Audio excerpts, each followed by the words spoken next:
ഞാനിത് സാറ് പറഞ്ഞുകൊണ്ടിരിക്കുന്നതിനിടയ്ക്ക് ശ്രദ്ധിച്ച ഒരു കാര്യമുണ്ട്. ഞാനും ഇതുപോലെ സൈക്കിളിലൊക്കെ ഒരുപാട് യാത്ര ചെയ്തിട്ടുണ്ടെന്ന്. അപ്പോൾ സാറിൻ്റെ ആ യാത്ര അത് എങ്ങനെയായിരുന്നു? അതായത് അങ്ങനെ നമ്മളൊരു ഇന്ന് ഞങ്ങൾ നോക്കുമ്പോൾ വളരെ സക്സസ്ഫുൾ ആയി നിൽക്കുന്ന ഒരു ഓണ്ടർപ്രണറാണ്. ജ്യോതിസ് ഗ്രൂപ്പ് ഓഫ് സ്കൂൾസ് ഉണ്ട് എന്ന് പറഞ്ഞ പോലെ സാറ് മറ്റ് പല ബിസിനസ്സുകളും ചെയ്യുന്നുണ്ട്. ഇത്രയും അധികം ആളുകൾക്ക് ഒരു വരുമാനം കൊടുക്കുന്നുണ്ട്, ഒരു വരുമാന ദാതാവാണ്. അപ്പൊ സാറിന്റെ ആ തുടക്കം എന്ന് പറയുന്നത് എങ്ങനെയായിരുന്നു? ഇങ്ങനെയുള്ള പല ആളുകളെയും കാണുമ്പോൾ നമുക്കൊരു സ്പാർക്ക് ഉണ്ട് അത് ചെയ്യണമെന്ന്. പക്ഷെ അത് ചെയ്യാനൊരു ധൈര്യം വേണം, അത് എടുത്തു ചാടാൻ ആ റിസ്ക് എടുക്കാനുള്ള ഒരു ഡിറ്റർമിനേഷൻ വേണം. അതൊക്കെ എങ്ങനെയായിരുന്നു സംഭവിച്ചത്? ഇതിന് ഉത്തരം ഇപ്പം ഞാൻ ചുരുക്കി പറയാം. ഞാൻ സൈക്കിളിൽ വെക്കാൻ ആദ്യം കൊണ്ടുപോയത് ചക്കയും മാങ്ങയും മുരിങ്ങയ്ക്കയും അതുപോലുള്ള വീട്ടിൽ നട്ടു വളർത്തി കൃഷി ചെയ്യുന്ന പ്ലാവിൽ നിന്ന് കിട്ടുന്ന ചക്ക.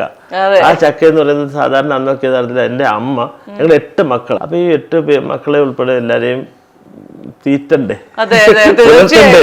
അച്ഛന്റെ ഒരാളുടെ വരുമാനമാണ്.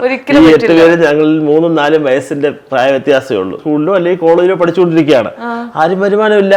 അച്ഛനൊരു അന്നത്തെ കാലത്താണെങ്കിൽ അതിനെ ജൗളി വ്യാപാരം എന്നാണ് പറയുന്നത്. അപ്പോൾ അന്നത്തെ കൈത്തറി വസ്ത്രങ്ങളാണ്. കൈത്തറി വസ്ത്രങ്ങൾ അതായത് ബാലരാമപുരത്തു നിന്നോ അല്ലെങ്കിൽ കേരളത്തിലെ നാനാഭാഗത്തു നിന്ന് മാത്രമല്ല മധുരയിൽ നിന്നും മറ്റ് സംസ്ഥാനങ്ങളിൽ നിന്നും, മുംബൈ മഹാരാഷ്ട്രയിലൊക്കെ പോലും അച്ഛൻ അന്ന് യാത്ര ചെയ്ത് അവിടെ നിന്നെല്ലാം പോയി വസ്ത്രങ്ങൾ ഓർഡർ കൊടുത്ത് അവിടെ നിന്ന് വാങ്ങിക്കൊണ്ടുവന്ന് തൊടുപുഴയായിരുന്നു ബിസിനസ് ചെയ്യുന്നത്. അവിടെ ഒരു പാലസ് ലോഡ്ജ് എന്ന് പറയുന്ന ലോഡ്ജ് മൊത്തത്തിൽ അച്ഛൻ വാടകയ്ക്ക്, ആദ്യം ഒരു മുറി വാടകയ്ക്ക് എടുത്ത് 2 മുറിയായി. പിന്നെ ആ ബിൽഡിംഗ് മൊത്തം AR ശങ്കരൻ പാലസ് ലോഡ്ജ് എന്ന് എഴുതി കത്ത് അയച്ചു കഴിഞ്ഞാൽ അച്ഛന് കിട്ടും.